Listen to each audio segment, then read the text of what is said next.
welcome to another live episode of Spurs in Focus, right here on YouTube, iTunes, Amazon Podcasts. Of course, you got the Substack, Spurs in Focus Substack, which is completely free. Go sign up right now. Hit subscribe. You are part of the crew. My name is Jeff Garcia, longtime Spurs writer in San Antonio, and thank you for making Spurs in Focus your first and only spot for all things San Antonio Spurs.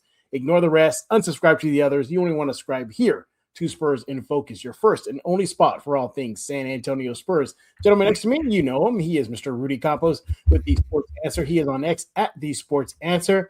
And our first live offseason chat. We're going to catch you up on the latest Spurs news, hot topics, what's cooking among Spurs fans since officially, we are in the offseason. Here it is. But it's going to get exciting in a few days. You got the draft, Vegas Summer League, obviously player movement. We'll see what the Spurs do, but that's for a later show. Today, we're going to be asking the question, is Wemby the new NBA villain?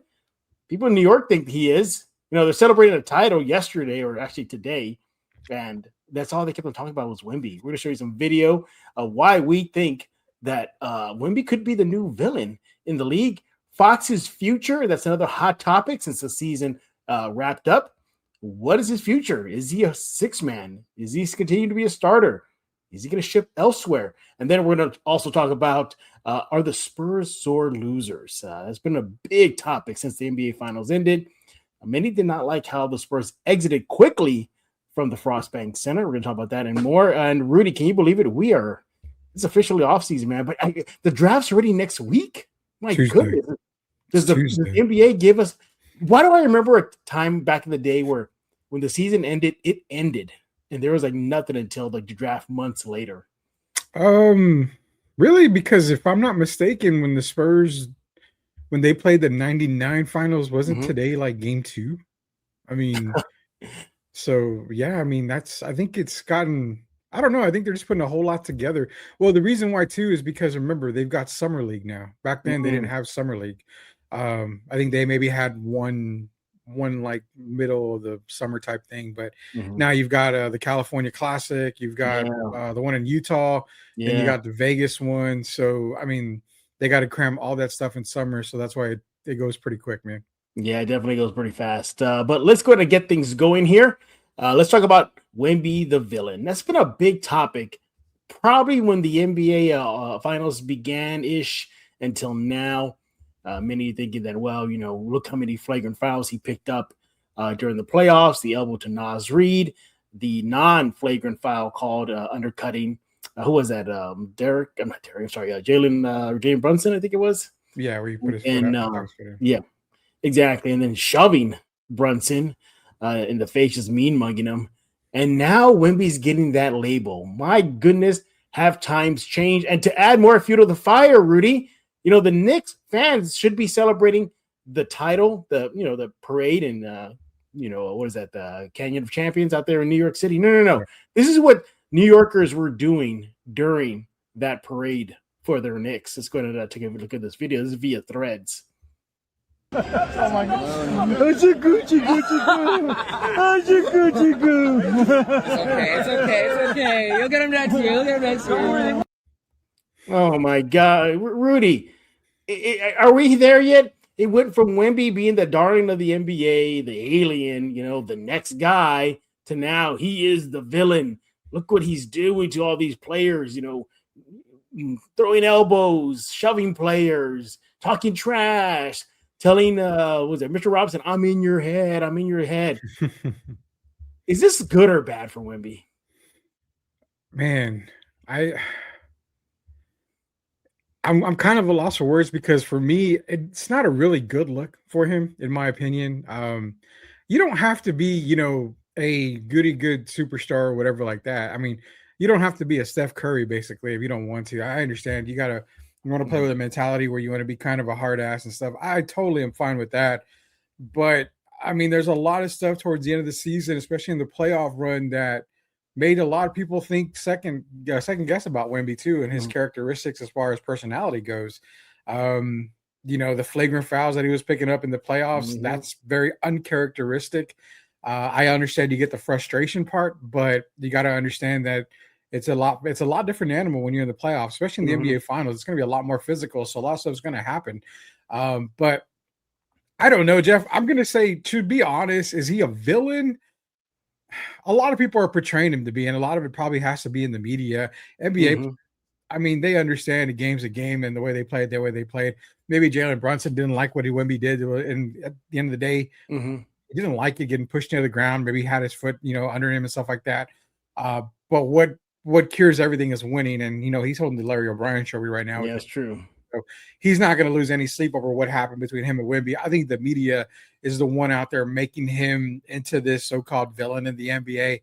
I mean, it's just one playoff run. Is he gonna learn from it? Yeah. Is he gonna continue to be that type of player? I don't know. I mean, I would say that maybe I would have a little bit more positive side to it if I didn't get the "I'll see you never" comment at the end of the press Yeah. conference. That kind of was a little bit shaking to me personally because he was regarded as one of the best media guys Mhm. in the NBA. And it just seemed like this playoff run, he just shut out the media. He really wasn't as communicative with them. And when he ended that press conference, well, I'll see y'all never. That was a little concerning to me. Not in the sense of he's gonna, leave the Spurs or go back to France and never come back, something like that. It's just in the sense of, do we have an awakened beast that we may not like in San Antonio next year? So a lot is remains to be seen. Yeah, I think it was just the playoff run, the competitive juices there, frustration, from the Wolves to the Blazers to the Knicks to the Thunder, just bodying him left and right. And I get it. I get it. If series after series, play after play, game after game, you're getting pushed around, shoved around, you're going to get pissed off. You're going to get angry, and you're going to retaliate. He did that versus Nas Reed. He got suspended for that. Here's the thing, though. I don't see him fully embracing a villain role. I do expect him to be a little bit more physical next season. I think he's going to have to. He got a dose of reality. What it takes to go far in the NBA and then to win it is to get physical, is to put on some size. I don't think he can fully embrace it just because money wise. Imagine if he gets that mean streak of that Ron Artest label or the Dennis Rodman label, or just something like to that level. I can see maybe products not wanting to sponsor him anymore or backing out. And, also too, I also want to just limit it to just a playoff run that he had, because off the court, you see what he does. He visits children at San Antonio's Children's Hospital, brings them signed T-shirts and autographs. He does a lot for the community. So I think this was just a playoff run that we saw him really get angry, really get upset, just lashing out, getting down double figures, losing a game here, losing a game there. And of course, I get it. Imagine, Rudy, if a team like the Knicks spot you 20 points, or how about 29 points, and we'll still beat you. They can't tell me that's frustrating. Yeah, so very. I don't think he will carry this over. Look, let me rephrase this. Do I want to get a little more nasty on the court? Yes. Even Greg Popovich, preached getting nasty on that court. So I do appreciate that. And you know what? I'm actually surprised he doesn't pick up a lot more technical fouls throughout the year, considering how he gets defended. Popovich even said one time after Wemby got his first ever tech for mouthing off at refs for the way they were reffing him, I think he said after the game saying he should get more. So there it is. Yeah, I would love to see him get a little bit more vocal, a little bit more aggressive, but let's not skirt the line and start throwing elbows and start becoming a Ron Artest. Remember he did that to, what was it? Was it Ron Artest that clobbered J.J. Barea midair? He just hit him in the gut. No, that was Andrew Bynum is the one that clobbered J.J. Barea. Ron Artest clobbered James Harden in the neck. I remember that. Yeah, that the back of the neck too. Yeah, it was like towards the back of the neck. And the thing with Wemby too, I think if you want to really look at it, the way he acted in the finals, I mean, that's immaturity. That's being young. That comes as part of the territory. Right. Also, the fact of, like you mentioned, they had the lead in every single game. in this NBA Finals, and they were only to come out with one victory, especially giving up the biggest lead in NBA history in 29 points and then having them come back. I understand frustration sets in. The last thing you want to do is talk to anybody in the media, and then the last thing you want to do is have these same guys just kind of pound you and, basically bully you left and right on the court. So it gets frustrating. And now it kind of exposes a little bit. The playoffs exposed a lot when it came to Wemby. The Minnesota Timberwolves were very physical with him. You saw what he did to Nas Reed. You saw Oklahoma City was getting physical with him. You saw the way the Knicks played him. He got very not intimidated, but he played physical, and he lost a lot of mentality. Yeah. Basketball is a very mental state game, and I think what this did is it kind of exposed him a little bit. If you really are physical with him, the refs may allow you to play a little bit better. They may allow him to play physical, but it does get under his skin. And I hope that's something that he goes into the offseason with and understands that coming into next year, a lot of these teams are going to play physical. And because of the way the offseason is going to be shaping up, you're going to see a lot of teams. And I would dare to say that the NBA is going to probably be the most competitive it's been in such a long time. Not only are you going to see teams like Utah, possibly Washington, a lot of these teams start to win more games, but go into the rule book now, the tanking rules. I mean, if you're the absolute worst team in the league, you have the worst chances to get the number one pick. So nobody wants to finish dead last anymore. So best believe that this league is going to get better. They all circled what the New York Knicks did. They all saw what they did. They're going to play physical with him. And we got to hope that he does not, doesn't react to a lot of this physicality. Yeah. You don't want his nickname from Wemby to be changed to Wimpy on the court. You're going to have to, Wemby, push back sometimes. And if that labels you a villain, so be it. As long as, he doesn't start getting that reputation where it hurts him, just flagrant foul wise, where anything he does, that's Titan, that's a flagrant foul. Look at his history. The NBA does have a precedent for that. We saw that with Draymond Green. Every time he skirts the line, he gets a flagrant or a fine. The NBA says, well, it's based on his history, why we're doing this. You don't want to develop that. We'll become a detriment to the team. He already has it, though. He's got that. What's sad to say is he's got that label, the Nas Reed elbow. And then you saw what he did in the New York Knicks series. Yeah. I mean, he's got that label. As much as Spurs fans may not want to see it and local media may not want to say it, he's labeled that. They are already looking at him. So next year is going to be a do or tell year for him. I mean, we're hoping that it doesn't get any worse, but he's got that label already on him when they're coming to the NBA. Well, speaking of labels, there's this guy named De'Aaron Fox. He's getting a very bad label right now, and it just won't stop. Every day, look at any outlet, and they are just bagging on him left and right, Rudy. I mean, it is ugly. It is from NBA players, former players like, Vince Carter, Tracy McGrady, just the list goes on and on. They are bashing Fox for what they consider trash. Even Patrick Beverly. Now, credit Patrick Beverly. He did call himself out. If you watch the full video, Pat Beverly said that even he was getting cooked in a playoff series by Luka Doncic, and that he understood why they sat him. He got it. So he did self-reflect. But the point is, you're having players, commentators, Hall of Fame players like Tracy McGrady, he's in the Hall of Fame, calling out Fox as trash. So you fast forward, right? Spurs fans are still, most of them, not all of them, but a good chunk of them are saying, get this guy out of here, trade him. He choked in the worst possible time, the worst possible stage. Look what he did. The turnovers, the boneheaded play, not killing the clock when the game was in hand. Shooting poorly in Game 5. Didn't show up at all. Mr. Clutch, his clutch numbers were just pathetic. So now begs the question, his future in San Antonio. And Rudy, we should just break the news to Spurs fans. Barring any major deal, this guy's here for the full season, isn't he? Yeah, they're not going to trade him at all. I mean, not right now, unless you're getting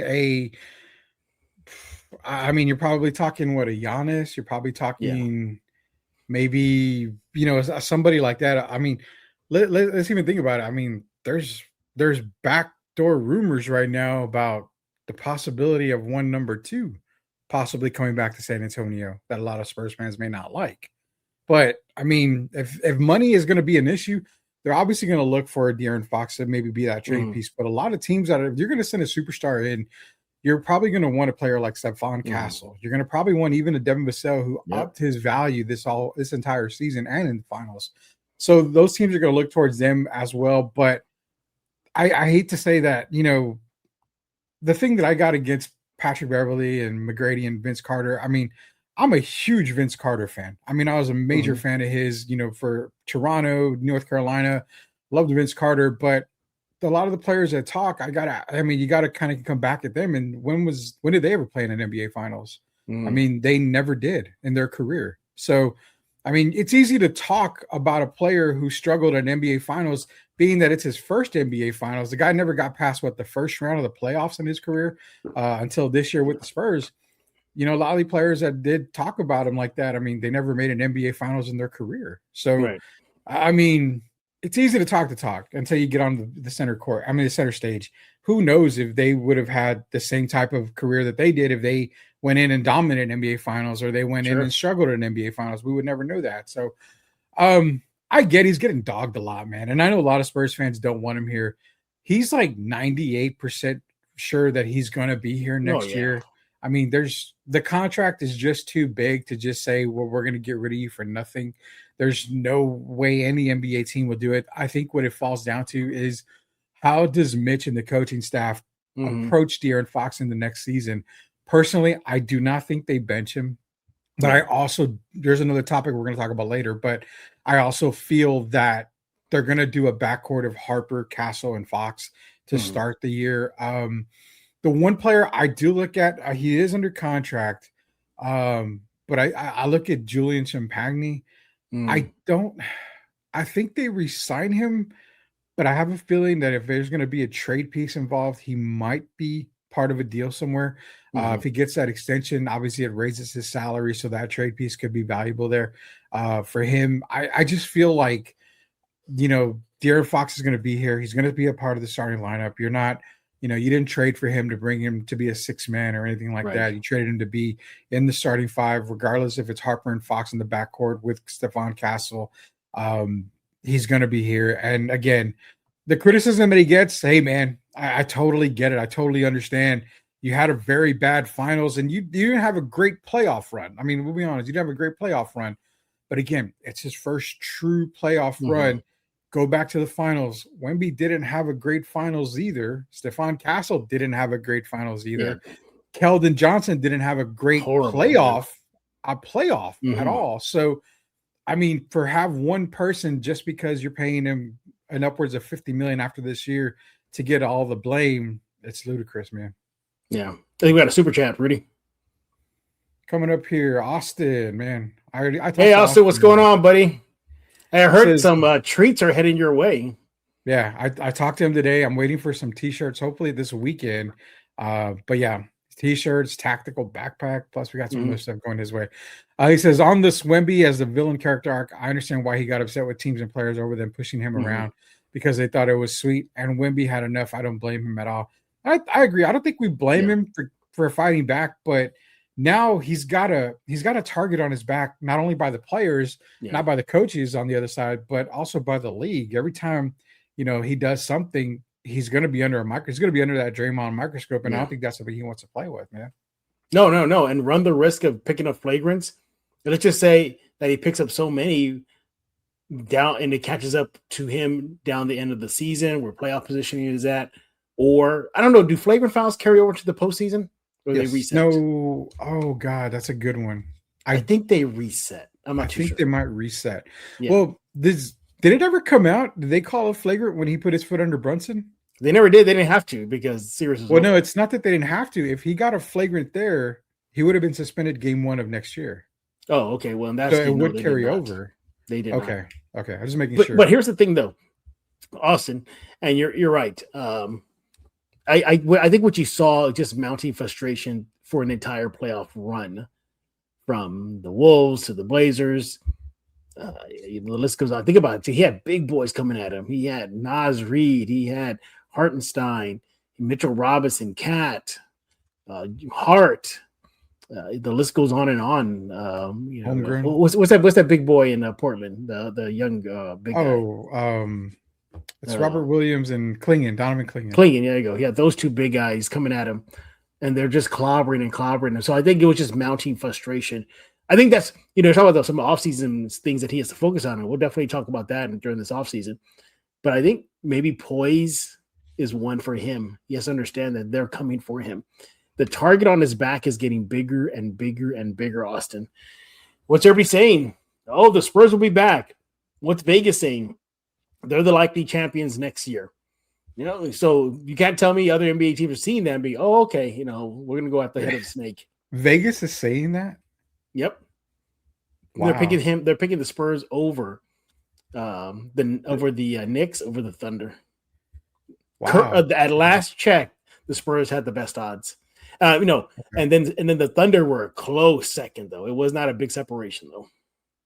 Okay. I'm kind of shocked on that a little bit. I think the Spurs team right now is definitely top 2 in the West, but for them to win the NBA Finals, I don't know. They're a piece off. They're a piece off, and it's gonna have to come in the They're a Trey Murphy. They're even like an Aaron Gordon, like that kind of big. They need just something like that. Well, Trey Murphy, but you got to remember what you get. You're gonna have to give up. So, Murphy, there's reports that Champagnie could be getting a nice extension, and it could break the bank. Just him alone. That's what I'm saying. So you can't have. So in other words, Keldon has to be gone. Yeah, because you can't pay Julian, Keldon, Devin, and Darren without without paying Victor, Stephon, and obviously Dylan Harper later. So one of these guys is going to have to be traded. But do you really think a Trey Murphy makes? If the current roster is as it is, you add a Trey Murphy, they're contenders. They probably are back in the finals. But if you get a Trey Murphy, but you're giving up a Devin Vassell and somebody else, does he make up that much that we got from Devin throughout the season and the NBA Finals? Plus maybe a Julian, or I understand Keldon struggled in the playoffs, but Keldon had a 6 man of the year season. So I think the moves are probably going to be. They're going to be great, and they got to be good, but they got to be timely. And I got a couple moves we can talk about at the end of the show. We got another super chat. Appreciate you, Austin. Thanks for always supporting us. Thank you, Austin. Yeah, that's good. But if you rewind the show a little bit further back, you'll see where we talked about the Wemby likely just getting frustrated. Is what we saw. What do we got here? So we got at John Birch 8744. He says, "I love What's up, Birch? I love Harper, but are we sure he can be a true point guard? He doesn't pass the ball enough. Jump shot is suspect. Can he fix all that by next year? I don't know. Can we table this this? Can we come back to this? Because I have something to show everybody in a few minutes. Yeah, we can. But I can address it real fast. Okay, well, address it. Birch, hang on tight. Rudy will likely pop up your comment again when we get to the Harper section. But I have something to show y'all. But as far as all that stuff you mentioned right now, Birch, doesn't pass the ball, jump shot is suspect, and everything. It got better as the season went on. Mm-hmm. Did he make some stupid rookie mistakes? Of course, they all do. Yeah, Wemby did, Castle did, Tim Duncan did. Shocker, right? But I don't think he's gonna. You don't need him to fix everything in the offseason. You just gotta have a couple of things here and there, and other stuff will come in time. But a true point guard, I don't think there's such thing as a true point guard anymore in the NBA, is there? There is, but this is I'm glad Birch jumped in here, because I will just say this. I know we're going to hit on it later, but I will say this much. When he says true point guard, Dylan Harper's a point guard, but that's the reason why you don't get rid of a De'Aaron Fox. De'Aaron Fox is a true point guard. He can score the basketball, but you say, sometimes. But when you talk about this, Dylan Harper and his passing, he can pass the ball like the best of them. But Dylan Harper is a downhill type of player at first. He can get to the basket, and that's what you want to see. Yes, you want your point guard to be like that. but have we seen him run a team where his assists outweigh his points? Mhm. That's the part where you got to remember, as a true point guard, you're a leader on the team. Leading is just more than just scoring the basketball and dominating the game. It's also getting your teammates involved. And that's something that I think if I see his assists go up, then I would think, okay, his assists are going up, points are staying the same. Say next year he gets to 17 points and 8 or 9 assists a game. Then true point guard he really is. But if he's still right around that 4 assists, 3 assist mark, I mean, then you got to wonder, okay, is he more of a scoring point guard rather than a true point guard? Right. That's where De'Aaron Fox comes in, Jeff, because then you have him playing off the ball. Dylan can bring up the ball all he wants. He can kind of get the offense going. But where De'Aaron Fox comes in is he has, to me, he's got just a small 2 or 3 steps ahead of Dylan when it comes to observing the court, when it comes to making the right pass, when it comes to being in that position. So give Dylan a full offseason and give him a full year of basically saying, hey, let's get him to run the point next year. But is he truly ready to be a true leader at the point guard position? I think he's still quite a years away. Right. That's just me. And I think Birch actually was saying that right now in his comment. He said exactly. Yeah, Birch, don't go anywhere because we're going to get to Harper after the break. But Rudy, I do. We have one more super chat. Austin's back in here. Appreciate him again. For the Fox discussion, if this is a pie, everybody gets a piece of the blame. Pie, Fox, Castle, Bitch, and Johnson, even Wemby, everybody gets a piece of the blame. Pie, not one person is to blame. It's a team sport. And that's exactly what I said. I mean, everybody craps on Fox because he's getting paid $51 million. And I mean, you're gonna look at the money. Yeah, crap on him all you want. But Stephon didn't have a great NBA Finals. Wemby didn't have a great NBA Finals. I mean, the Kelly Johnson was, like I said, non-existent the entire playoff. I mean, really the only guys that were consistent was Dylan Harper and Devin Vassell, and then Julian Champagny when he got going. Those 3 guys were consistent in every single series, just about. Right. I mean, that's what we got to remember. So I like that from Austin. What do you got from Austin there? Well, first of all, I'm glad you brought up Fox again, Austin, because there was a report via ESPN's Windhorse that, quote, I know there's a lot of interest in whether Spurs might do something with De'Aaron Fox, but they are committed to him right now as their franchise point guard. And I think they'll remain that way. So according to this report, the Spurs see Fox as the franchise point guard. That's a big label there. Yeah. Huge label.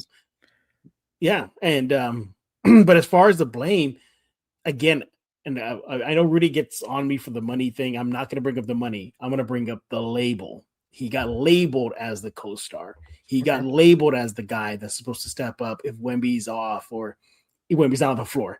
We did not see that whatsoever. He came in with a label and the hardware of being one of the best clutch players in the NBA. He was not clutch in the Spurs playoff run, or especially the NBA Finals. You're looking at this. In the finals as a whole, Austin, Fox was a minus 0.6, 2.8 turnovers, 34% shooting field goal, 25% three-point shooting in the 5 games versus the Knicks. Yeah. So, you come in with all those labels and all those expectations, you're going to get crapped on, and that's what you're seeing right now. But let me throw this curveball at you here. So Fox has been the second guy, right? I mean, that's what he brought in to be as, Wemby's second-hand man. But hasn't everybody kind of already graduated to the fact that Stephon Castle is that second man? Well, I'm glad you brought that up. I don't think he's ready for that. We saw him kind of fizzle out in the playoffs. He's not ready for it. Yeah. But Stephon Castle took it upon himself to be the man when Wemby's not in there. It's not De'Aaron Fox's fault. De'Aaron Fox was trying to shoot. He was trying to get his baskets and all. But Stephon Castle was there to take over the team and not to maybe Fox's fault, Wemby's fault, anybody's fault.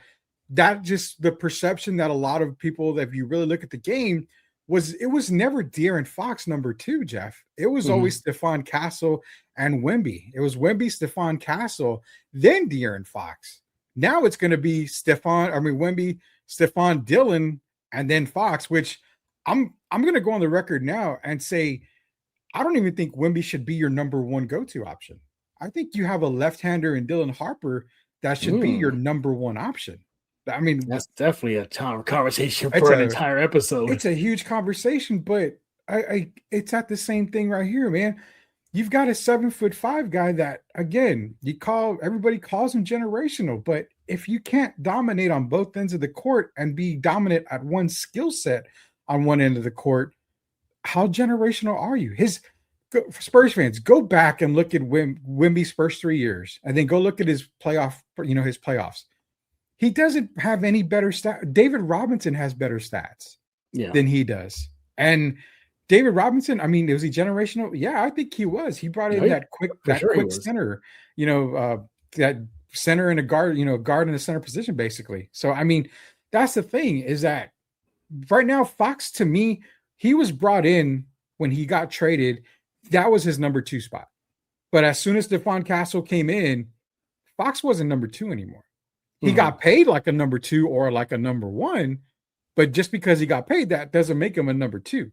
He's going to be the third he was the third guy on the pecking order right now. And that's just me. We can go back and look at all the games. I mean, it's Wemby and Stephon Castle. That's the way it looks right now. Yeah, I think that's something the Spurs need to look at, is who is the number 2. Is it this guy you're seeing on the screen? Is it Castle? Is it Fox? Or is it Harper? Maybe Harper. Everybody's, another issue I'm looking forward to see how this develops. What was everybody saying this whole season? Oh, maybe not Fox, but if there's a 1-2 punch, the future is Castle and Wemby. What if it's Castle? I'm sorry, what if it's Wemby and Harper now? It is Wemby and Harper. Yeah, it is. This is a good part to take a break. Let's take a break because we're talking a lot about Harper right now, and I got something to show you on a few seconds here. But we thank y'all for those super chats. Thank you, Austin, Birch. We appreciate it. Keep it coming, everybody. Leave the comments. We're going to get to them as soon as we can. But coming up next, we're going to talk about Harper as a starter. Yeah, I might have something to prove it that maybe he is. And then, are the Spurs sore losers? We're going to talk about that and more right here on this live episode of Spurs in Focus with my good friend, Mr. Rudy Campos of the Sports Answer. He is on X at the Sports Answer. Follow me on X at Jeff G Spurs Zone. As the new leader of the Decepticons, I command you to subscribe to Spurs in Focus.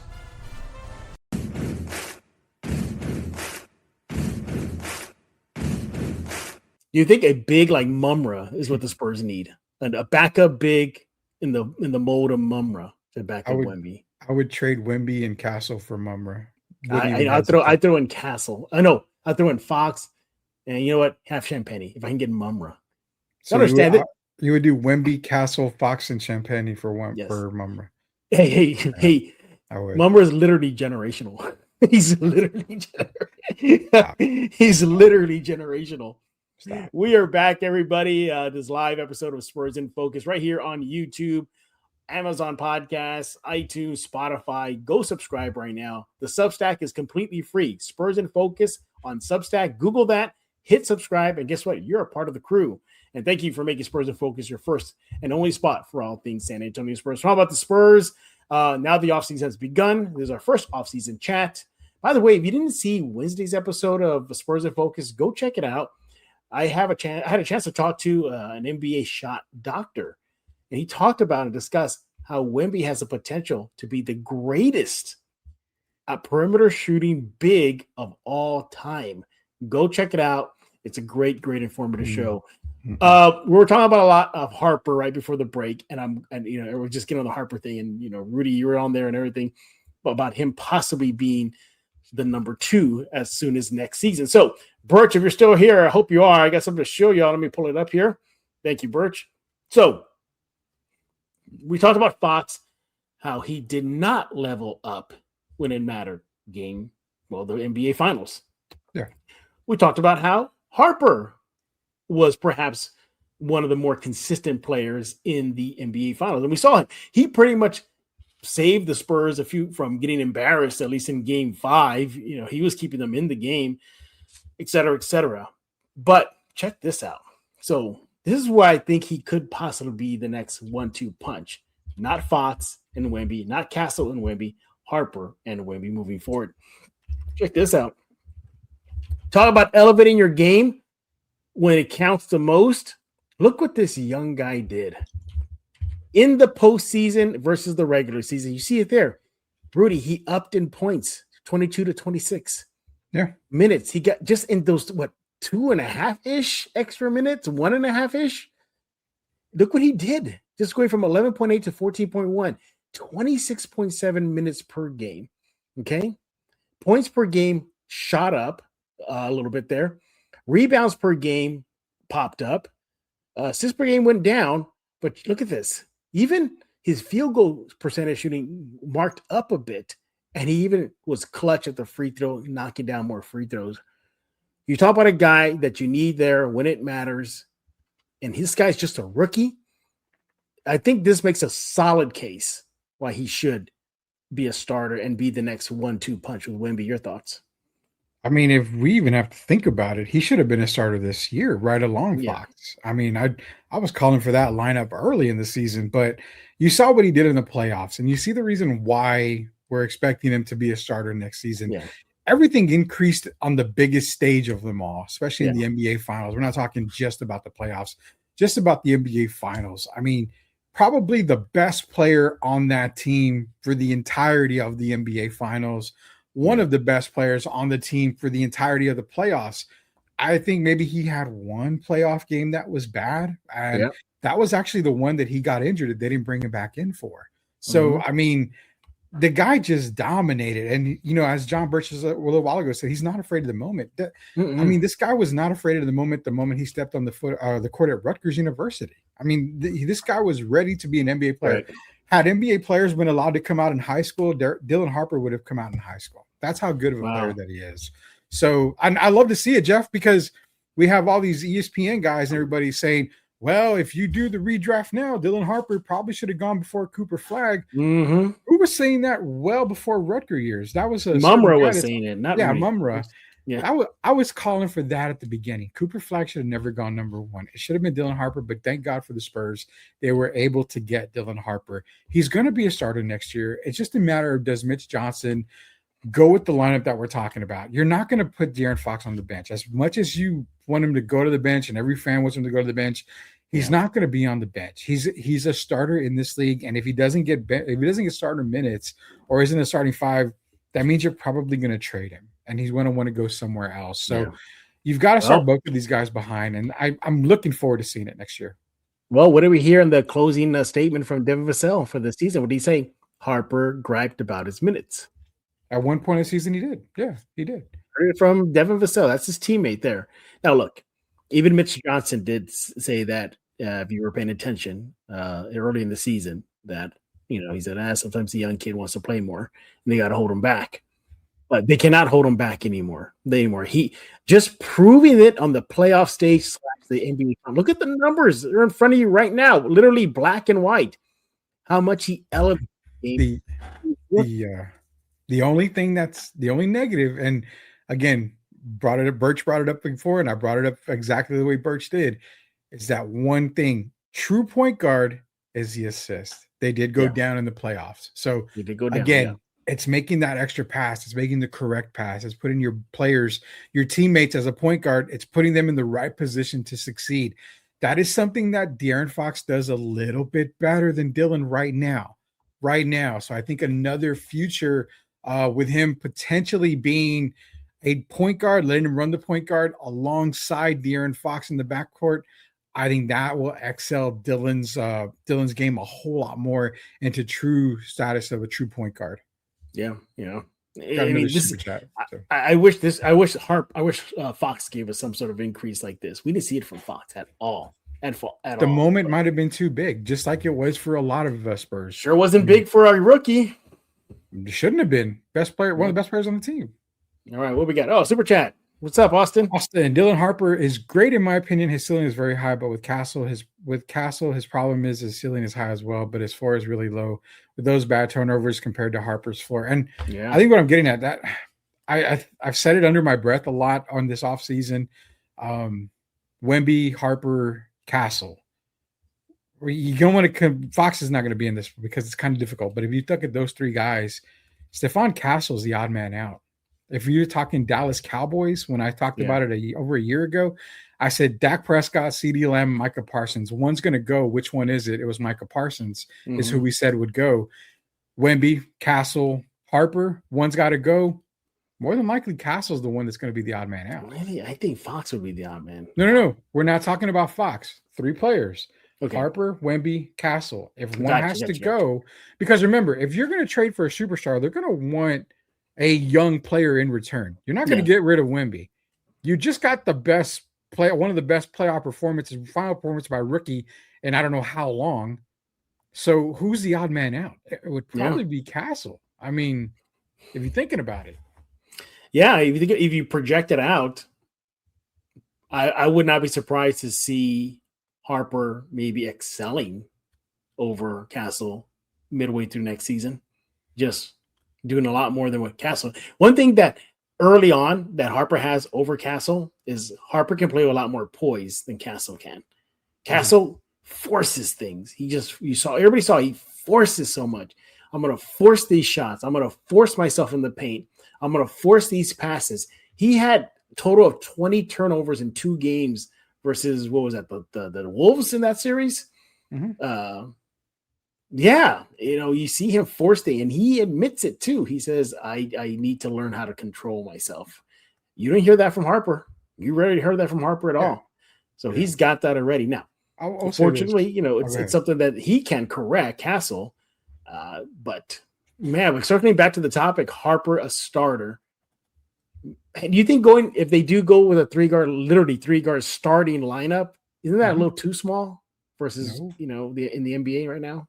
Absolutely not. That's not small at all. I mean, if you're going with a 3-guard lineup like that, you're getting quickness off the ball. Harper and Fox are super quick. Stephon Castle's quick as well. You've got 2 guys that can attack the basket in Castle and Harper. You could probably rely on De'Aaron Fox to be in your 2-guard, which he can score the ball when he's basically off the ball. If you have Harper run the point, Harper gets in a little bit of trouble. You have another ball handler in De'Aaron Fox. You can't trust Stephon Castle to handle the ball. He's very turnover prone. So that's something that he's got to work on in the offseason. That's what I'm thinking about. That's why I look at if you have Harper and Fox in the backcourt along with Castle plays off the ball a whole lot more. You're not going to have to worry about him bringing up the ball with 2 point guards in there like that. I think they become a lot quicker. Wemby gets the rebound. He's off the fast break. You've got 3 very quick guards. You can either have Devin or Julian start right next to them. There's your sharpshooter from the outside. I kind of like that, and I can get a little giddy on that lineup right there. And real quick, Silverwolf Ventures leaving a lot of comments, but he did say the 3 are untouchable. Stop the click talk, please. I'm not doing any type of clickbait. When I talked about Wemby, Castle, and Harper, I said odd man out. I'm not saying one of them is going to get dealt. I never said one of them is going to get traded, nothing like that. But if you're looking at it, you have to throw Fox out of the side because of the contract. A lot of teams aren't going to take that contract over. But what you got to understand is if you have 3 guys there, if there is one that's expendable, not saying that they are, but if one is expendable, which one is expendable? That's why I said about the 3. But they're untouchable right now. No one's going to get traded from those 3. Oh, yeah. They're untouchable for now. Yes. For now. Yeah. Yeah, they are. And again, it'll have to be a deal where it's just too good to pass up for the Spurs to really even consider the notion of trading Castle or Harper. But the more this young kid Harper gets better, and he will, the more pressure that's going to be put on guys. And it's good pressure, like Fox and Castle, to up their game. So there's that, and look, as far as a long-term piece, Fox is not a long-term piece for the Spurs. No. He's a medium-term piece. Because guess what? You even heard it at the Knicks championship parade. The owner come out, and what did he say? I'm worried about the aprons. We saw Boston literally blow it up because of the aprons, the financial situation. The Spurs are okay for the next few years, but they're going to get to a point where Castle, Harper, Wemby, whoever does show out, Vassell, he's even better. They're going to want to get paid. And this is a small market, and they're going to have to face that reality in the near future, not in the short term, but in the near future. But going back to that, by the way, I'm not poking fun at Silverwolf at all, but I'm just thinking about the concept of clickbait. It's like everything's clickbait now. You can literally just share something with everybody. Like, hey, look, the Knicks are making fun of the Spurs. Clickbait. Like everything's clickbait now. Why is that? No, I mean, It's like the everybody wants to go-to get excuse for everything for kids now. It's funny because I've never said anything. So I'm not making fun of you, Silver Wolf. I'm not. I'm Yeah. just thinking about the concept of clickbait. No. And that's the thing with me. I've always said when I've done shows before, I don't say anything just to say it. I always have a reason behind it. So I don't believe in clickbait. I don't need, honestly, Jeff, I don't need on box score and sports answer. I don't care if I get likes. I don't care if I get shares. I don't care about anything like that. It doesn't bother me at all. I'm not the one that do like that. So on the clickbait thing, I'm not too much. That's the gallery there applauding Rudy for his clickbait take on clickbaits. So I'm just kidding with you. He should be a starter. Next year he should be a starter. And you're right. You made a great comment. I love that. When you said De'Aaron Fox is not a long-term, he's not a long-term player. A long-term player. This is De'Aaron Fox's last major contract, I think, unless he just balls out. But I don't see him getting a big-time max deal after this, and that's kind of on par with the course with a lot of other players. So I mean, it happens like that. It does happen like that. Will you trade for him? We'll trade him. I don't know, but. Remember, Spurs fans, if you trade De'Aaron Fox for Giannis, you're going to pay Giannis X number of dollars. And in fact, you're going to pay Giannis more than De'Aaron Fox. So then it goes back to what happens when you have to max out those three young guys. Yeah. You're going to hope that you're going to get veterans, and it's not going to last forever. Expansion draft's coming up, so you're going to lose players in the expansion draft. The NBA, it's going to be a very, very busy offseason. It is. You already got another super chat, man. So. Oh yeah. By the way, real quick, though, you already heard it. Like Giannis might get moved. Jaylen Brown's time in Boston could be over. So we'll see. Julius Randle. I mean, there's a lot of people. Yep. Austin. John Morant. Well, as funny as that may sound, John Morant I think is sticking around because Memphis wants a Brinks truck, and I mean they're not going to get a Brinks truck for John Morant, not with the baggage that he brings. Yeah. Austin says, what do you guys think about this as a starting five? Fox, Castle, Harper, Wemby, and Vassell have Castle and Fox share point guard duties. That's the exact same one that I said a little while ago. I would go with that lineup. That's a very quick lineup that gives you, I mean, you probably are scoring 30, 35 points that first quarter. And it gives you both offense and defense. Yes. Yeah. Exactly. Devin Vassell, Wemby, Castle, your best defenders. Harper's not a bad defender. Fox is a really good defender, one-on-one. I mean, he does get a bunch of steals from time to time. So yeah, that's a very good lineup right there. Yeah, I'll tell you. I'm not going to be surprised if that's the opening night starting lineup for next season. I'm not going to be surprised at all. Nobody should be surprised because Fox is going to start. Wemby's going to start. Castle's going to start. And so I guess the odd man out is what, Champagny, right? Champagny's the odd man out. Yeah, I think so. I think Julian, if he's still around, Rudy.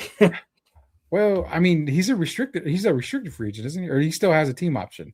I'll look that up real fast. I want to say it's a team option. So if it's a team option, they can keep him around at the salary, but then you risk him becoming a free agent next year as an unrestricted free agent. So if it is a team op, but I like that. No, I'm sorry. He becomes a unrestricted free agent in 2027. So he's in his last contract year.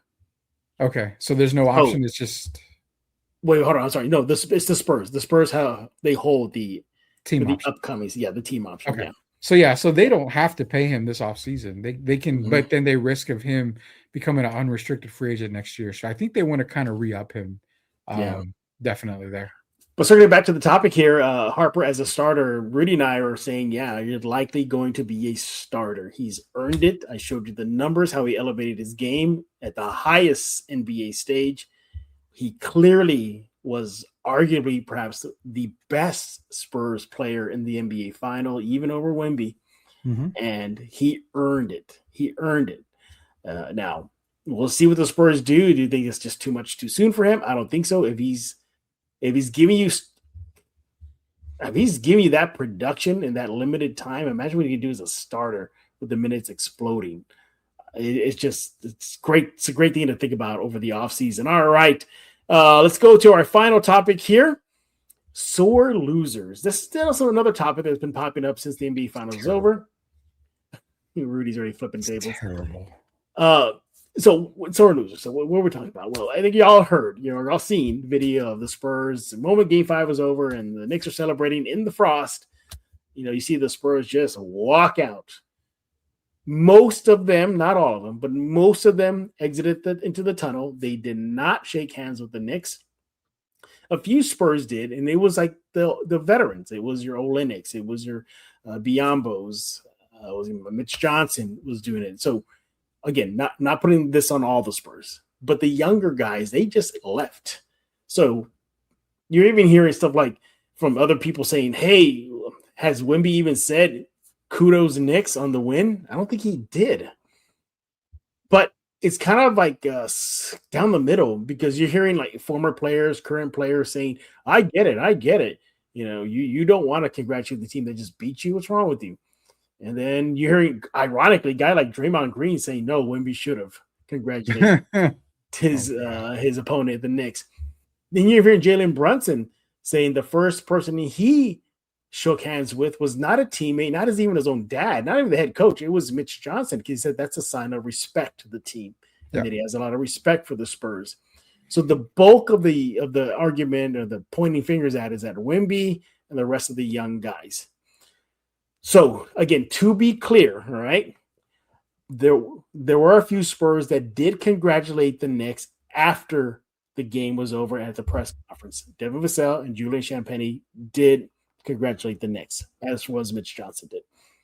But obviously all eyes are pointing at Wemby, going back to the villain topic again. Rudy, where do you stand on this? Do you think most of the Spurs were being sore losers and not handshaking with the Knicks and not congratulating them? If it's me, I don't care. I mean, to me, it's okay if you don't shake another team's hand. You just lost. You lost relatively bad in the NBA Finals. Last thing you want to do is go say, "Oh, congratulations." You just want to get the hell out of there. I have no problem with them walking off the court. I mean, they weren't the Detroit Pistons who walked out with minutes on the clock against the Chicago Bulls. I mean, we've seen a lot of teams lose in NBA Finals, and they don't always shake the other team's hand. We see them losing the playoffs. They don't always shake the other team's hand. They just kind of walk about and go about their business. It's not a big deal. But the problem is I have a lot of hatred when I hear media people always say, well, it was in the rules. It's in the rule. There's no damn rule in the NBA rule for that. There's no rule in the NBA that says you have to shake your opponent's hands after a game. I don't understand that at all. And even at that, even in CYO, YMCA basketball, when you're growing up, it's not necessarily a rule. It's just a practice. I mean, you are there to, like professional courtesy. It's just a courtesy to do is all it is. But even like I said, growing up playing basketball as a kid, the coaches would have us line up. We'd say, good game, good game. Did we mean it? No, we were forced to do it. That's just something that we did as kids, that they brought you up and that's what we want to do. And okay, so be it. But when you're a professional basketball player, who really cares, man? I don't care that they don't shake another team's hand. It doesn't bother me. If you find it as disrespectful, too bad. Who cares? I mean, again, the Knicks, if it was the Knicks worried about it, we would hear about it. But I don't think I've heard any of the Knicks players give a damn whether they shook hands with the Spurs or not. Why? Yeah. I mean, if it doesn't, Jalen Brunson didn't even comment on it when he was asked about it. He just says like next. Yeah, exactly. If it doesn't bother them, why the hell does it bother anybody else? I mean, come on, people. There's plenty of other things in the world to get pissed off and worried about than people shaking each other's hands at the end of the game. Yeah. Again, you got to look at the overall picture here. This was most of these young guys' first trip to the NBA Finals, and they just lost. And let's put it this way, they choked the finals away. They choked it away. Hell yeah, they did. They got embarrassed in Game 5. They had a chance to extend it to Game 6, and they blew that. You could Devin Vassell. What did he say after the game? He said it irritates him hearing the celebration out on the court and in the Knicks locker room. So they're upset. They're angry. It's heat of the moment thing. They just left. I'm pretty sure come media day next season, somebody's going to ask Wemby and all the guys that, hey, you didn't congratulate the Knicks. What was that about? Who knows? Wemby could even say it during his time with the Monks this year. Who knows? Maybe the Monks would tell him, hey, you need to say something to the Knicks. I don't think but the point is, Yeah, yeah. I think the Knicks fans are going to be now and poke fun of Wemby, but no, I think it's getting blown out of proportion. I think the Pistons also walked out too, right? Pistons walked out on the who they walk out on the Celtics? No, the Bulls. They walked on the Bulls. Yeah, they Bulls. walked out on the Bulls. I mean, it's not the first time this has ever happened. I mean, again, so the problem, and then I think what Silver Wolf mentioned earlier about clickbait, this is all clickbait stuff. This is what that is. I mean, this is, you have to get up for ESPN in the morning. They got to figure something out to get ratings up. So you know what? Let's just pick on the Spurs because they didn't high five the Knicks on the way out, and they lost. They're sore losers. Nobody likes to lose. If you find me a happy loser, I'd congratulate you and give you a high five. Nobody likes to lose. So of course you're going to be a sore loser. You're not going to want to congratulate the people that won. Who cares, man? Who cares? I mean, here's the thing too. It's terrible. Here's the thing too. This you're looking at the Spurs, and what does the Spurs get labeled as? Oh, gentlemen, classy, and wins and losses. Popovich, you celebrate the wins, you celebrate the losses, all that stuff. And now for the first time, it's definitely a new chapter in Spurs history where that didn't happen. That didn't happen. Look at Wemby himself. Yeah. All the past franchise players from Gervin to TD to D-Rob, for a while there, Kawhi, none of them were like this on and off the court like Wemby. Wemby wants the spotlight. Wemby, it doesn't mind being the face of the league. Wemby talks trash. I mean, I'm pretty sure Duncan and Robinson did, but not to the level that Wemby's doing. Look at Duncan and Robinson. They rarely picked up flagrant fouls. And if they did, they didn't clobber somebody with an elbow. Wemby does. So this is definitely a new time in Spurs history. And I think a lot of people are just kind of shocked by that too. Like, what? They're supposed to be the Spurs. They win in class and they lose in class. And what are they doing? So I think it's just that reaction to seeing all this. I mean, that's our generation. I mean, literally, we grew up in the good guy era of San Antonio Spurs basketball. Well, guess what? There's no Pop. There's no David. There's no Timmy. There's no Iceman. This is a whole different breed. A whole different one. You have Pop, who's behind the scenes, but you have Brian Wright, who's taking over for R.C. Buford. When RC Buford was the GM back in the days that we would know. Pop's, the coach. They've had a lot of great coaches. John Lucas was an upbeat coach. They had him. I mean, Bob Hill was a no-nonsense type of guy, but yet, I mean, not as, just different coaching styles. Mitch Johnson he's a tough coach, but can you say he's more of a player's coach? It's a good question. I mean, I want to see how that unfolds. I want to see that because, again, my biggest gripe was you're losing the lead in every game, but yet you're clapping your hands like you're a cheerleader instead of yelling at your team and getting on their case. When guys like Pop, Jerry Sloan, a lot of these other guys are berating the team from the sideline. Oh yeah. But yet you're clapping your hands like if you're playing patty cake, and that's not the kind of coaching I want to see. And again, it goes back to the generational players that we have now. Yeah. Are these players, Carter Bryant was on the sideline about to cry when Mitch jumped on his case. I mean, that's the thing. You've got to worry about attitudes and personalities these days that you didn't have to worry about from back in the day. We got a major super chat, Jeff.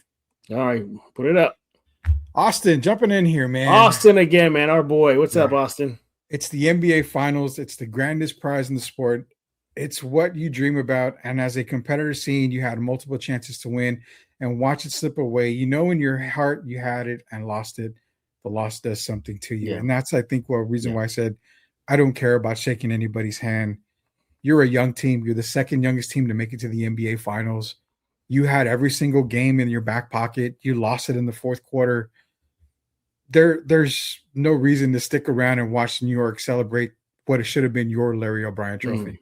Yeah, and in your gym too, in your gym.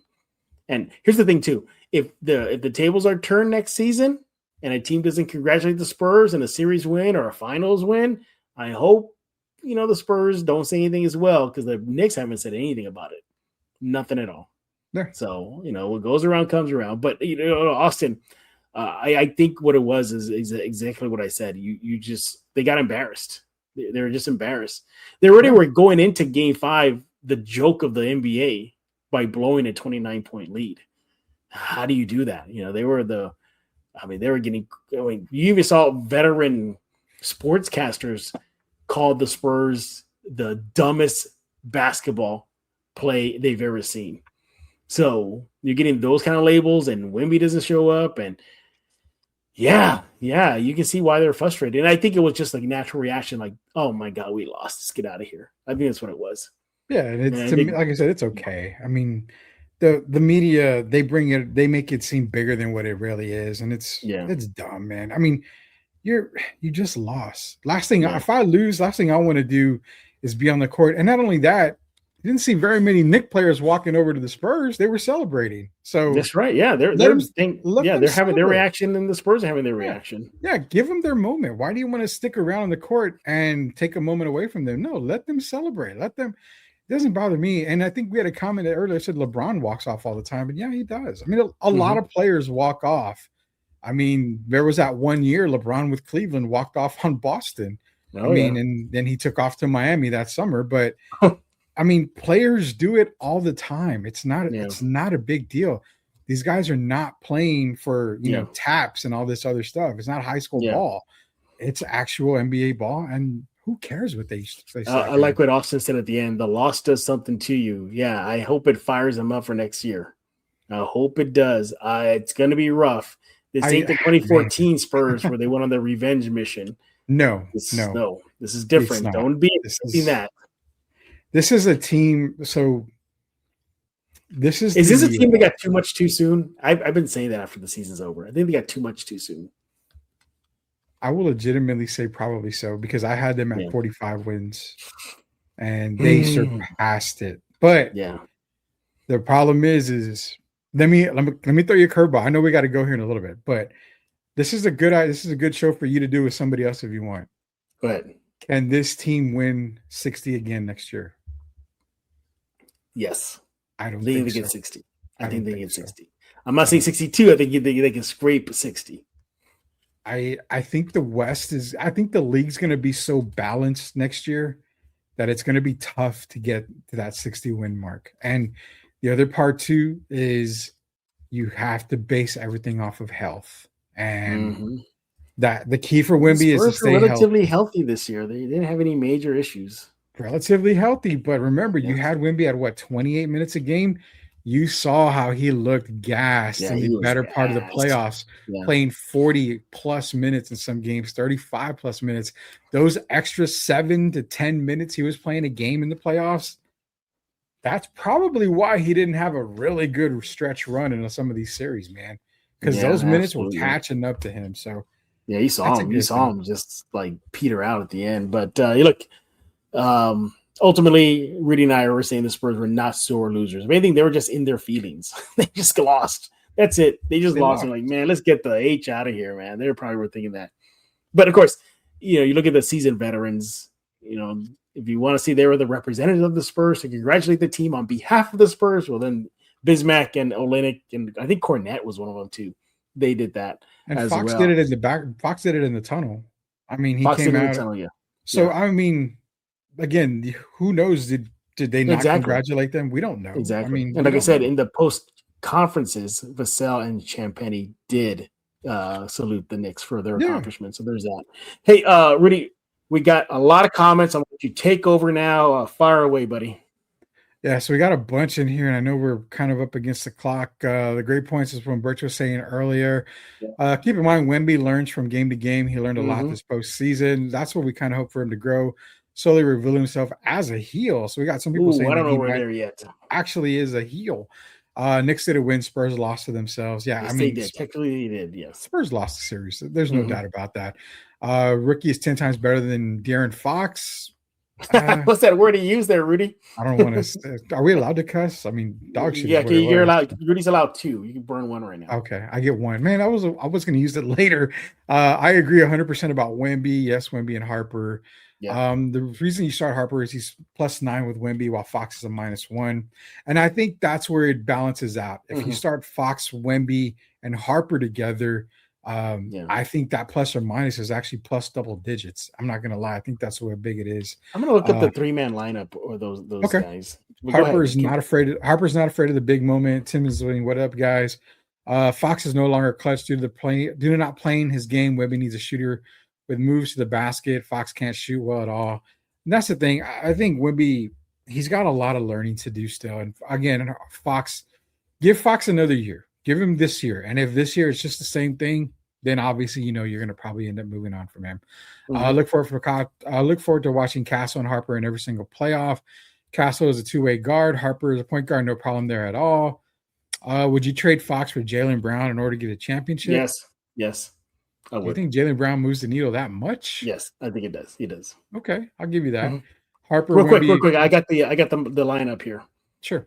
So again, this is keep in mind, everybody. This is based on a very small sample size. Remember last year, the Spurs rarely used the Castle, Fox, Harper, Wemby lineup out there. Okay, they only did that for 6 minutes last year. All right, that was a plus 5.9. Now, okay, fine. The Castle, Fox, Wemby lineup, so no Harper. They played in 616 minutes together. They were a plus 12.3. Okay. So what about the Fox, Harper, Wemby? So now Castle's off. They played in 188 minutes, and that was a plus 19.4. See what I said? That's a big jump there. No Castle, though. No, Castle's not a part of that. Okay. Go back to what I said. Odd man out. Come on. No, okay, now let's go with this one now. Come on, man. Now let's take Fox off. So now it's Castle, Harper, Wemby. Brace yourself. Plus 39.9. Okay. No Fox on the court. So that three line. Now mind you again, it kind of sucks is what that the 4 of the players only played 6 minutes together. So we need a larger sample size, and we'll get that. But if any indication right now is that technically Castle off the floor with those 3 guys, Fox, Wemby, and Harper, plus 19. Castle, Harper, Wemby, plus the 39.9. Yeah. So there it is. Got another super chat from Austin. It says, I hope the Spurs remember this feeling walking off the court and makes them better. They will. And they are just competitors. I would have been the same way. I don't think the thing is, I don't think we see a lot of moves by San Antonio unless it's a major move this offseason. I do firmly expect them to sign somebody. You could possibly go and get a Robert Williams from Portland. I think he's a free agent. I mean, there's going to be some good free agents out there that you can definitely look at. You got to shore up the backcourt. I mean, you got to shore up the front court. You need another big man because you saw how Cornette petered out in the playoffs big time. He was a no-show. Yeah, so I mean, plus can you really rely on Keldon as being your other power forward? I don't think you rely on Carter Bryant either as your small big. And again, no. So I think a guy like maybe a Robert Williams in the offseason, someone you can look at. I know I mentioned Walker Kessler. He just denied his extension from Utah. So keep an eye on that because if Utah ends up getting DeBonza, they probably are going to move on from Markkanen. If they get Cameron Boozer, may more than likely will move on from Walker Kessler. So Spurs fans, keep an eye on Utah because, again, the Spurs, they have the assets and the draft picks to make it done for Utah. So it's a big offseason for San Antonio. And I think with them, like Austin said, it will make them better. They're going to learn from it. Can they get back to the finals? That's a coin toss. That's a coin toss, man. That's tough, man, because the target on their back is bigger than ever going next season. Yeah. But thank you, Austin. We appreciate it, buddy. It says need a forward and backup center. We just talked about that. Yes, they do. Future, you run the ball through Harper, play Wemby more on defense in the last 2 quarters. Yeah, and that's the thing. I think Harper, and I said it earlier, I would almost make Harper your first option. Sure. I mean, I'm down with that. Wemby as a 2 option 2 or 1B. I like that a little bit better. If Wemby wants to be a leader, he has to suck it up and give credit where credit is due. Players walked out and I turned off the TV. I'm a sore loser. I'm not sure. A lot of people probably did that too. Some people show their sons to wear a dress and some show pants. Yeah, okay, I can get that. Wemby is slowly revealing himself as the heel from earlier. I agree. No handshake is needed. With you there. I don't blame him for not. LMAO. Yeah. Okay, done. I get that. If you think the Magic would shake hands to Larry Bird, congrats. I would think, yeah. I mean, and it's been happening since the 80s, man. Yeah, Knicks fans just trying to create drama. Not so much Knicks fans. It's fans in the media doing that. There was Brendan's that saying though. F Pop, F Wemby. I didn't hear him say F Pop. I did hear him say F Wemby. Yeah, I don't think he went full Fred. Yeah, I don't think he said F Pop. at all, I think he only said F Wemby. LeBron walks off all the time. Yeah. The other that nobody really talks about is the fact that they lost all 3 of their home final games and had half of their house filled with Knicks fans. You don't think that had to feel the Knicks fan part? I can't even comment on that anymore. Yeah. I mean, I don't know how they were able to get so many tickets, but I do have a solution real quick to that. You have Michael Dell, who's a billionaire, obviously. You have HEB in San Antonio. You have a lot of big companies. Why don't you purchase these tickets and hand them out to where your majority or resell them at their face value? Because the third party people are just jacking up prices and you're priced out. So I recommend the Spurs get back that these bigger companies need to come in and buy up majority of these tickets to get them out, man. Let this be starvation that leads to the hunger for the Spurs to eat for years to come. Bring it on. Yes, bring it on. Clickbait, Peter Holt's son tweeting. I don't think that was Peter Holt's son, was it? Son. Yeah, Miller Holt. Wasn't his son. Did the Spurs let the wrong coach go? Well, we'll see what Mitch is made of next year. That's for sure. You know how I felt about Sean Sweeney when he was hired. So I will say that would definitely help. We'll see what Sean Sweeney's made of without having Castle and Wemby, those kind of defenders. He was my second option to be the Spurs coach after Pop. Charles Lee was my first one, but he's coaching in Charlotte. So you give up on what's it? Sam Cassell? He's still he's got to be a coach somewhere. I cannot believe he's not a coach anywhere. Yeah, that's the crazy part. No worries. No one will remember next year. Spurs win. Spurs come in healthy, and Wemby learns he can dominate. When they should win 67 games. Wow, that's a jump too. There, that's a huge lot. Wemby, Julian, Vassell, Castle, Fox, neither Spurs, Carr, Elliott, Alex. Johnson, who wins, Jeff and Rudy. I'm gonna go with the Wemby team on that one. Yeah, Goody Rehome's in here. Good evening, gentlemen. I want to say pop in, go Spurs, go. What's up, Rehome? How you doing? Thank you, Rehome. Sign up for Robert Williams. Yes, I'm Tobias Harris. I like Tobias, but no, I don't think I would definitely go with Tobias. Then you basically have another Vassell Keldon mold guy out there. So. Yeah, we'll get into draft talk. Sinek Jr. Possibly. Keldon. Small forward off the bench, Mark Williams, maybe. Crazy how Wemby is living rent free in the heads of New York. Yes, he is. Yes, he is. Then we got a couple more. Nick Richards, maybe. Rudy, you said last year you would trade Brown from Boston. I would trade Brown for Boston. I mean, I do like Brown. Organization learn how to handle playoff ticket sales, definitely. And then Mitch needs to add an ex-veteran head coach to his staff. Before we go, I know I wanted to ask you this because, again, you could talk about this on another show. The rumors are behind a lot of this, Jeff, and I'm going to put this on a scale of 10 being a guarantee. I'm going to put it on a scale of actually 6.5 to 7. What's that? The chances of LeBron James being a Spur. I would not. I hate to say it, but there is a lot of smoke in that fire.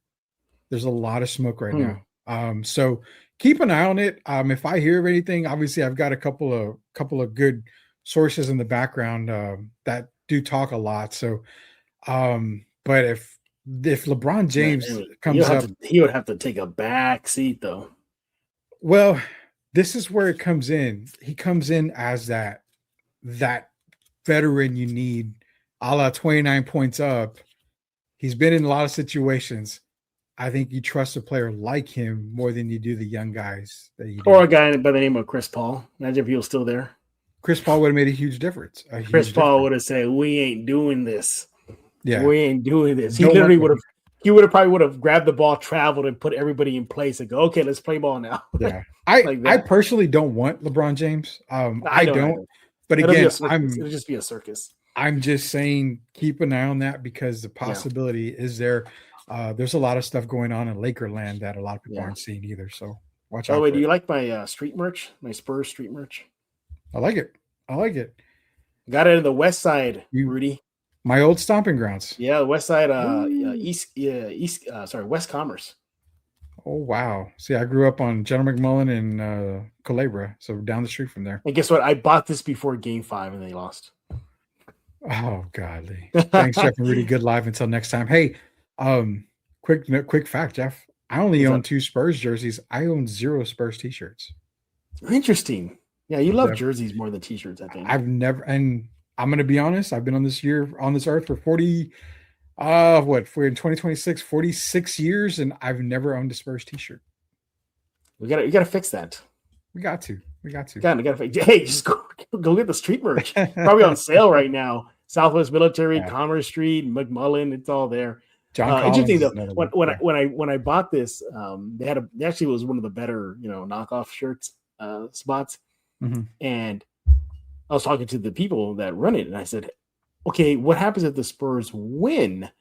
And this is ahead of Game 5. I said, "Well, y'all be back here, in case we want to get more shirts."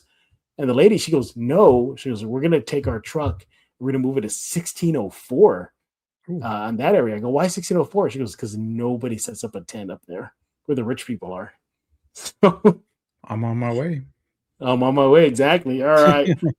Everybody, thank you all for jumping in this live episode of Spurs in Focus. We're going to try to do this once a week during the off season. Yeah. It'll likely be towards the end of the week, as you're seeing right now. We'll definitely have a couple of pre-recorded shows for you guys. Just in case y'all didn't know, because it is the off season, I'm not doing one every day now. It's going to be about 2 to 3. And if it's 3, one of them is going to be a live show. So if it's 2, one of them is going to be a live show. So you see how it goes. So expect about 2 to 3 shows a week. It'll probably spike a bit, especially with the Vegas Summer League around the corner. But then it'll probably go back down again. So it'll be about 2 to 3 for until training camp opens. So there's that. And everybody, thanks for hanging out with us this evening. Rudy, brag about the answer. Yeah, so it's Derek Irvin and myself. We've been talking a lot about the NBA Finals. We're going to kind of catch up tomorrow on the NBA Finals, kind of give our coup de grace basically to the NBA season. Got a lot of stuff coming up too. I mean, there was a conversation that him and I had, Jalen Brunson or Allen Iverson. Who would you take? My answer has always been Jalen Brunson. I think he's better than Allen Iverson. So yeah, I would take Brunson too. Yeah. Yeah, there's a lot. And the good thing about Derek and myself is we get into a lot of this old head talk and everything. So when it comes to NBA offseason, we're talking all that stuff. We're talking about potential moves from NBA stars and superstars around the league.